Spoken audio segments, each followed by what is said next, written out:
सबसे पहले कहाँ रहो, सबसे पहला स्थान बताया वाल्मीकि जी ने।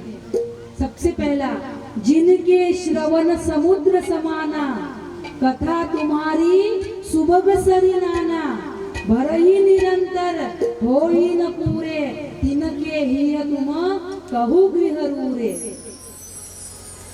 सबसे पहला कौन सा स्थान बताया कि जिनके श्रवण यानी जिनके कान समुद्र समाना, सागर के समान है, कथा तुम्हारी सुबह सरी नाना, और आपकी कथा मानो सरिता है, आपकी कथा मानो नदियां है, और जिनके कान मानो समुद्र है। जैसे समुद्र में कितनी भी नदियां आके मिलती हो, लेकिन समुद्र कभी अघाता नहीं। समुद्र कभी अघाता है क्या? समुद्र कहता है क्या? नहीं, अब मैं तृप्त हो गया, अब मुझ में समाहित मत हो। कभी समुद्र ऐसा नहीं कहता। ऐसे ही जिनके कान आपकी कथा सुनने के लिए समुद्र के समान है, और आपकी कथा नदी के समान है, जो भर ही निरंतर हो ही न पूरे, जो भरता जाए, लेकिन फिर भी ऐसा न लगे कि बहुत कथा सुन ली, ऐसा न लगे। ये क्या है, चालू ही रहता है, इनको तो कोई काम है नहीं वक्ताओं को, यहाँ से उठते वहाँ बैठते, वहाँ से उठते यहाँ बैठते। हमको तो इतने काम करना पड़ता है, खेती बाड़ी है, गाय बैल है, और माताओं को रसोई और इतने परिवार को संभालना, फिर भी आप श्रोताओं की कमाल है। सच में आप वंदनीय हैं। सच में आपको व्यासपीठ से केवल प्रणाम कहना, इसलिए कहना नहीं, 3-3.5 घंटे दोपहर में भी बैठते हो, फिर घर पे जाके जो कुछ काम हो वो काम करके फिर से आके फिर से और बैठते हो। यानी कितनी क्षमता है, कितनी कृपा है। आपकी क्षमता तो है ही, लेकिन प्रभु की कितनी कृपा है कि आपको इतनी शक्ति दे रहा हो, कथा सत्संग की सुनने की शक्ति दे रहा। सच में आप बड़ाई के पात्र हो और वंदनीय हो। दोपहर में भी 3-3.5 घंटे बैठना, फिर रात में 3.5 घंटे बैठना, 7 घंटे बहुत हो गए परमात्मा के कथा के लिए। इसीलिए भर ही निरंतर हो ही न पूरे, जो कथा श्रवण करता रहे, लेकिन फिर भी उसे ऐसा लगता नहीं कि मैंने बहुत कथा श्रवण कर ली। भर ही निरंतर हो ही न पूरे, तिनके ही तुम कहू गृह रूरे। प्रभु आप उसके हृदय में वास कीजिए। वाल्मीकि जी ने सबसे पहला स्थान यही बताया। ऐसे तो 14 स्थान बताए।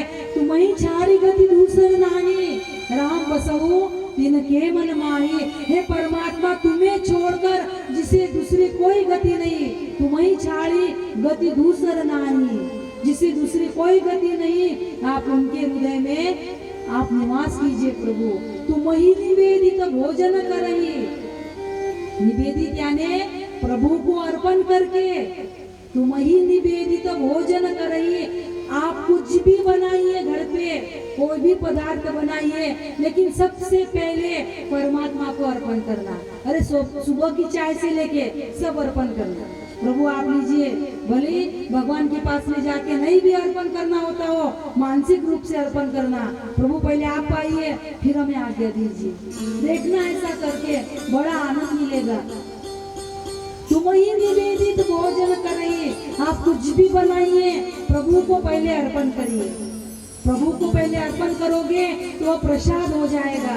और हमने उस दिन कहा था, प्रसादे सर्व दुःखानां हानि रस्योपजायते।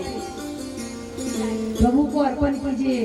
तुम ही निवेदित भोजन करिए, प्रभु प्रसाद पटल भूषण धरिए।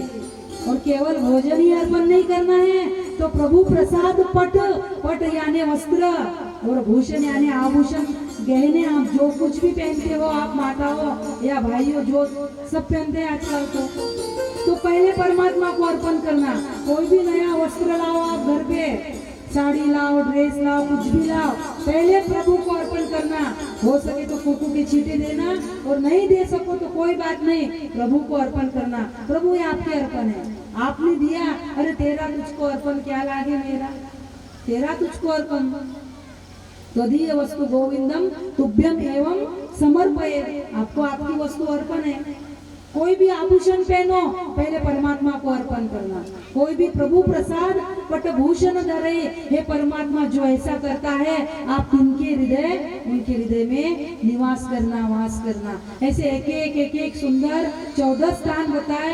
हम इतने स्थानों की चर्चा इसलिए नहीं कर सकते क्योंकि कथा लेके फिर महाराज जी का भी आशीर्वचन हमें श्रवण करना है, इसलिए ज्यादा विश्लेषण में तो हम नहीं उतर सकते। आपने मानस में जरूर पढ़ना, अयोध्या कांड में आता है 130-35 दोहे के बाद वाल्मीकि जी का प्रसंग, सुंदर ऐसे स्थान बताए हैं।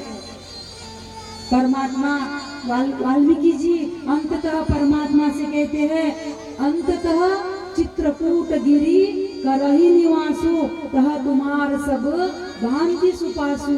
हे प्रभु आप चित्रकूट पे निवास कीजिए, जहाँ आपको सब भांति तुम्हारा सब सुखपूर्वक, आपको वहाँ पे बहुत सुंदर ऐसा स्थान है, जहाँ तुम्हार सब भांति सुपासु। और परमात्मा राम, जानकी जी और लखन जी चित्रकूट में विराजमान हो गए। मानो साक्षात ज्ञान, भक्ति और वैराग्य, ज्ञान परमात्मा, भक्ति माता सीता और वैराग्य लखन जी। ज्ञान, भक्ति, वैराग्य मानो साक्षात शरीर धारण करके चित्रकूट में विराजमान हो गए। तुलसी जी बाबा कहते हैं आओ थोड़ा कथा को हम घुमाते हैं। परमात्मा को तो चित्रकूट में विराजमान कर दिया और परमात्मा अब तुलसी जी बाबा इधर की कथा देते हैं। जब से सुमंत्र राम जी से विदा हुए, अवध की ओर आए तो क्या हुआ, तुलसी जी बाबा वो कथा देते हैं। राम जब सुमंत्र अवध की ओर आए, अयोध्या में आए, तो अयोध्या बिल्कुल स्मशानगत हो गई थी। सभी ने अखंड मौन धारण कर लिया हो, सभी ने अखंड मौन, स्मशानगत हो गई। जैसे सुमंत्र तो दिन में पहुंच गए थे अयोध्या, लेकिन सब हमें पूछेंगे कि राम को नहीं लाया, राम आए हैं। इसीलिए सुमंत्र ने पूरा दिन एक वृक्ष के नीचे बिताया और जब अंधेरा छाने लगा, जब सूर्यास्त हुआ, जब सूर्य अस्ताचल की ओर जाने लगा, तब सुमंत्र ने अवध में प्रवेश किया। और बच्चे के आस से रंभाती हुई कोई गाय दौड़ी आती है, बच्चे के आस से रंभाती हुई गाय आती है ना दौड़ी, ऐसे ही कौशल्या मैया दौड़ी आई। सुमंत्र से कहा, सुमंत मेरा राम आया, मेरा राघव आया। सुमंत्र का मुंह नीचे लटक गया। दशरथ भवन में प्रवेश किया, दशरथ जी को प्रणाम किया जय जू कहकर, और जैसे ही प्रणाम किया मानो इतनी मूर्छा में सुमंत्र होश वाला काम कर गए, दशरथ जी की मूर्छा दूर हुई। दशरथ जी ने कहा, सुमंत मेरा राम आया, राघव आया, सीता जी के साथ आ रहा, पीछे से आ रहा। सुमंत्र ने कहा, महाराज कुछ भी नहीं बोले। दशरथ जी की व्याकुलता बढ़ने लगी, दशरथ जी के नेत्रों से आंसुओं की धाराएं लग गई। दशरथ जी व्याकुल हुए और कहते हैं, सुमंत्र ने कहा, महाराज मैंने आपका संदेशा सुनाया था, प्रथम दिवस तमसा नदी के किनारे रात्रि का मुकाम गया, दूसरे दिन श्रृंगवेरपुर आए, मैंने आपका संदेशा सुनाया कि आपके पिताजी ने 4 दिन कहकर बुलाया, लेकिन महाराज लेकिन क्या सुमंत, लेकिन क्या? दशरथ जी ने कहा।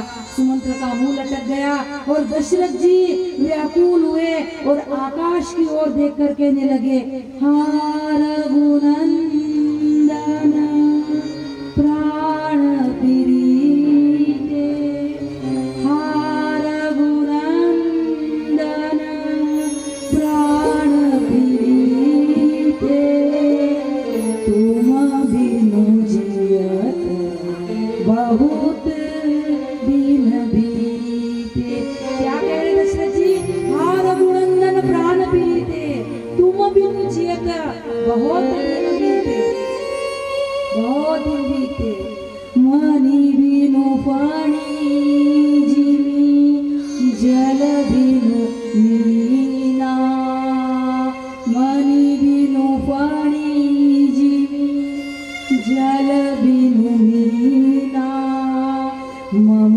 जीवन अति तुम ही अधीना।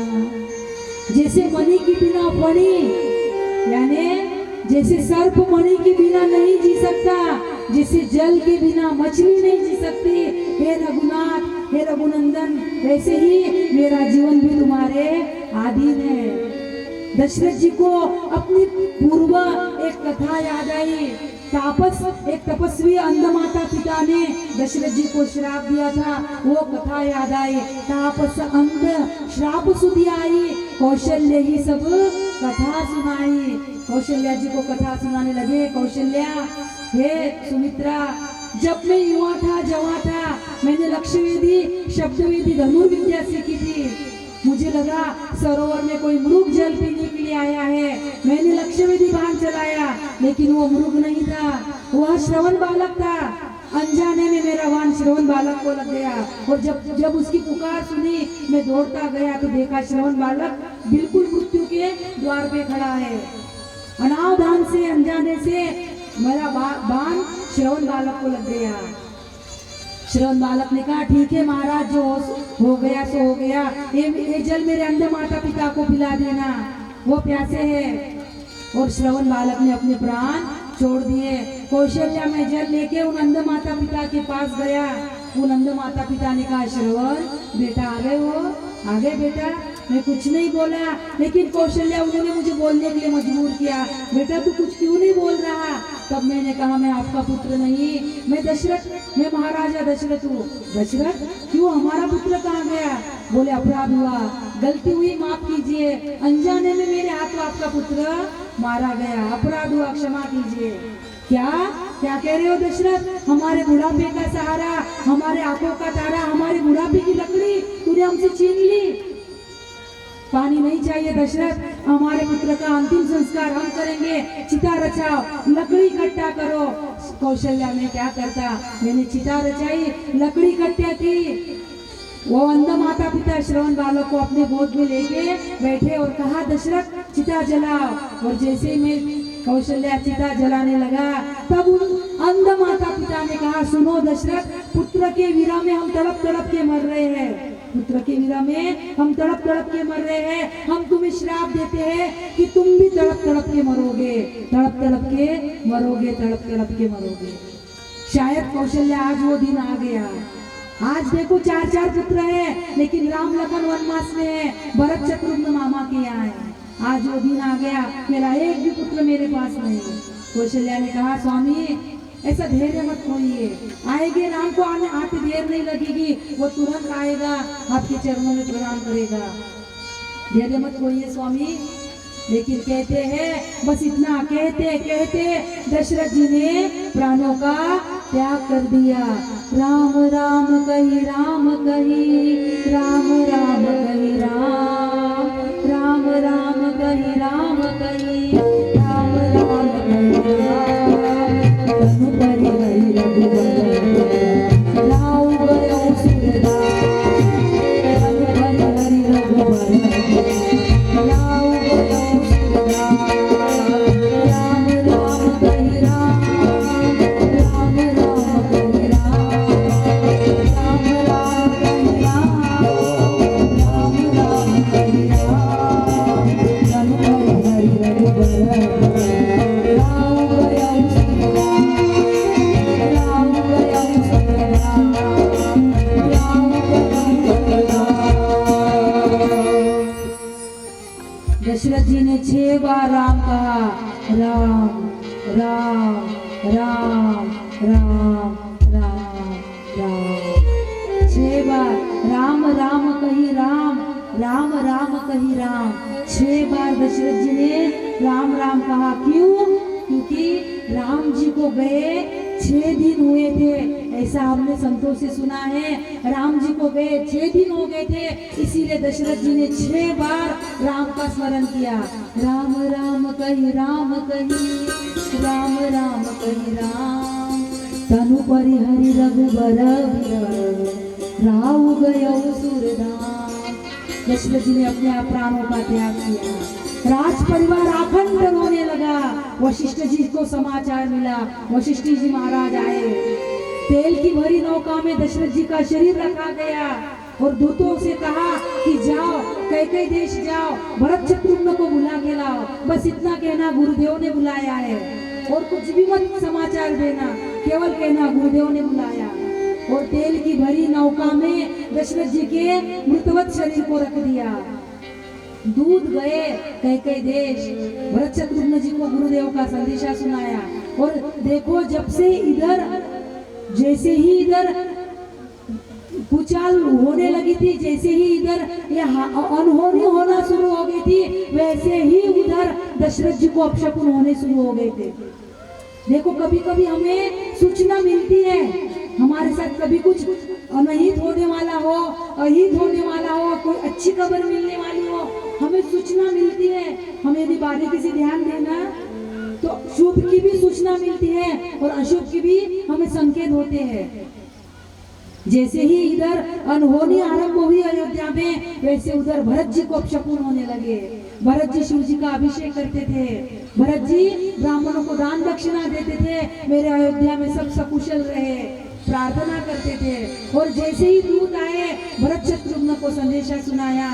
भरत शत्रुघ्न तुरंत अपने नाना से, मामा से आज्ञा ली और तुरंत अयोध्या के लिए निकले और तुरंत आए, कोई देर नहीं लगी। और जैसे अयोध्या आए, भरत जी ने देखा, मेरी बगिया सी प्यारी अयोध्या आज इतनी सुनी सुनी क्यों लग रही है? मेरी इतनी सुंदर अयोध्या, जैसे बगीचे में फूल खिलते हैं, बगिया सी प्यारी अयोध्या आज श्मशान सी सुनी क्यों लग रही है? भरत जी को बड़ी चिंता होने लगी। भरत जी को पता था कि संध्या के समय पिताजी यानी दशरथ जी, दोनों माताएं और तीनों भाई सब कैकेयी के भवन में होते थे, इसीलिए भरत जी सीधे कैकेयी भवन में गए। और जैसे कैकेयी भवन में गए तो अकेली कैकेयी मैया आरती की थाल लिए द्वार पे खड़ी थी। भरत जी ने कहा, मैया आरती बाद में उतारना, पहले मुझे ये बता कि अयोध्या का दृश्य क्यों बदल गया, ये चित्र क्यों परावर्तन हो गया, पहले मुझे ये बता, आरती बाद में उतारना मैया। मैया ने कहा, बेटा कुछ पाने के लिए कुछ खोना होता है, कुछ पाने के लिए कुछ खोना पड़ता है। भरत जी ने कहा, मैया क्या पाना है, क्या खोना है, साफ साफ बताओ मैया क्या हुआ? अरे बेटा बहुत बड़ा षड्यंत्र हो रहा था, बहुत बड़ा षड्यंत्र हो रहा था। उसी बीच तुम्हारे पिता चल बसे, तुम्हारे पिता स्वर्ग सिधार गए। क्या क्या कह रही हो मैया? पिताजी का स्वर्गवास हो गया, पिताजी चल बसे, क्यों, क्या कारण? भरत जी व्याकुल होने लगे और कहने लगे, अरे पिताश्री, मुझे राम के हाथों को सौंप के जाना था, मुझे राम के हाथों, पिता के मृत्यु के पश्चात बड़ा बेटा पिता समान होता है ना, बड़ा बेटा पिता समान होता है, इसलिए भरत जी कह रहे, पिताजी अरे कम से कम मुझे राम के हाथों तो सौंप के जाना था। भरत जी मैया से पूछने लगे कि मैया क्या कारण, पिताजी ने प्राणों का त्याग क्यों किया, क्या कारण हुआ? कैकेयी ने कहा, बेटा मैंने सारी यंत्रणा बनाई थी, ये राज्य राम को मिलने जा रहा था बेटे, राम को मैंने यंत्रणा बनाई और ये राज्य जो राम को मिलने जा रहा था, वो राज्य मैंने तेरे लिए मांग लिया और राम को वनवास दे दिया 14 साल के लिए। और जैसे ही भरत ने राम का 14 साल का वनवास सुना, भरत ही बिसरे पितु मरण, सुनत राम बन गौनु, हेतु अपन पहु जानी जिया, थकित रहे धरी मौन। जैसे ही भरत जी ने राम जी का वनवास सुना, भरत जी अपने पिता का मरण भूल गए। भरत ही बिसरे पितु मरण, अपने पिता की मृत्यु तक भूल गए भरत जी, इतना राम प्रेमी भरत जी पिता की मृत्यु भूल गए। और क्यों? क्योंकि हेतु अपन पहु जानी जिया, इस राम के वनवास का हेतु मैं बना, कारण मैं बना। भरत जी थकी मौन हो गए, मानो आकाश पाताल घूमने लगा। भरत जी बेबस होकर बोलने लगे, अरे मैया वर मांगते समय तुम्हारे मुंह में कीड़े क्यों नहीं पड़ गए? वर मांगत मन भई नहीं पीरा, गरी न जियमो परेउन कीरा। अरे मैया, वर मांगते समय आपके मन में कुछ भी पीड़ा नहीं हुई? अरे आपकी जीभ गल जानी थी, आपके मुंह में कीड़े पड़ जाने थे। भरत कह रहे अपनी माता से, कैसे वरदान मांग लिया आपने राम के वन, आपको राम को कैसे वन दिया आपने, कैसा वरदान मांगा? आपके मुंह में कीड़े। भरत जी विलाप करने लगे, इतनी सुंदर अयोध्या नगरी मिली, पिता दशरथ जैसे पिता मिले, राम लखन शत्रुघ्न जैसा भाई मिला, लेकिन जननी तेरे उधर से मैं क्यों पैदा हुआ, तेरे जैसी जननी मुझे क्यों मिली? भरत जी विलाप करने लगे, हे माँ, आज तक मैं तुझे माता कहता था, लेकिन आज के बाद मैं तुझे कभी माता नहीं कहूंगा। भरत जी ने माँ का भी त्याग कर दिया। देखो मेरे भाई बहन, परमात्मा के रास्ते में यदि कोई भी आता हो, कोई भी, गोपियों ने पतियों का त्याग किया, बलि ने गुरु का त्याग किया, विभीषण ने भाई रावण का त्याग किया, भरत जी ने माता का त्याग किया, प्रहलाद ने पिता का त्याग किया, प्रहलाद तजो पिता, प्रहलाद ने पिता का किया, भरत जी ने आज माता का त्याग किया। परमात्मा के रास्ते में जो कोई बाधक बने वह त्याजनीय है। कोटिन त्यक्ता हरि भजे, करोड़ों का त्याग कर कर भी हरि को भजना पड़े तो सबसे पहले हरि को भजना, करोड़ों का त्याग करना। और विदुर नीति तो यहाँ तक कहती है, आत्मार्थम पृथ्वी त्यजेत, आत्म कल्याण के लिए यदि पूरी पृथ्वी का त्याग करना पड़े तो त्याग कर देना, लेकिन अपना आत्म उद्धार करके रहना। ये मनुष्य जन्म बार बार नहीं मिलेगा। ये मनुष्य जन्म ही इसलिए मिलता है कि हम हमारा आत्म उद्धार करें, आत्म कल्याण करें। पहले स्वयं का सर्जन करें, बाद में दुनिया का सर्जन होते रहेगा। पहले हम स्वयं को बढ़ाएं। आज भरत जी ने माँ का भी त्याग कर दिया। माँ, आज तक तुझे माता कहता था, लेकिन अब नहीं कहूँगा, अब नहीं कहूँगा। और कहते हैं जैसे ही भरत जी बोल रहे थे, उधर से मंथरा आ रही थी। मंथरा को पता नहीं कि यहाँ का दृश्य बिगड़ गया है। मंथरा इखलाने लगी, अरे भरत बेटा, मैया को क्यों बोल रहा है? उसका कोई दोष नहीं है। हमने ये गाड़ी तेरे लिए मांगी, हमने बड़ी मैं कर रही थी, इखला रही थी। शत्रुघ्न जी पीछे खड़े थे, शत्रुघ्न जी ने 1 लात दे मारी पीठ पे, हुमगी लात तकी कुपर मारा, परी मुंह भरत करत पुकारा, आह दई में कान सावा, करत नीक फल अनैस पावा। मंत्रा क्या कहती है? अरे ये कैसा जमाना आ गया, किसी का अच्छा करो लोग उसका भला नहीं मानते, बुरा मानते।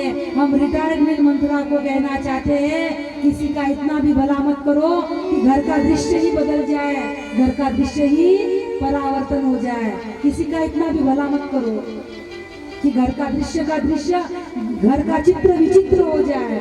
किसी का इतना भला मत करो। भरत जी ने माँ का त्याग किया और आए माँ कौशल्या जी के पास। भरत शत्रुघ्न दोनों रोने लगे, दोनों विलाप करने लगे। माँ कौशल्या ने उन्हें हृदय से लगाया। भरत जी कहने लगे, हे माँ, भरत जी क्या कह रहे? कौशल्या मैया से ध्यान से सुनना। हे माँ, जो पाप माता पिता को मारने से, पुत्र के मारने से जो पाप लगते हैं, यदि राम के वनवास में मेरी सम्मति हो, वो पाप मुझे लगे। भरत जी क्या कह रहे? माता पिता पुत्र को मारने से जो पाप लगता है, वो पाप मुझे लगे, यदि राम के वनवास में मेरी सम्मति हो। जो हरि को यानी भगवान विष्णु को और जो भगवान शंकर को छोड़ के जो भूत गणों को भजते हैं, प्रेत गणों को भजते हैं, हे माँ, उन्हें जो पाप लगता है वो पाप मुझे लगे। लोभी लंपट लोलुपचारा, जे ताकही पर धनु पर दारा, पाँव में तिनके गति घोरा, जो जननी यह सम्मत मोरा।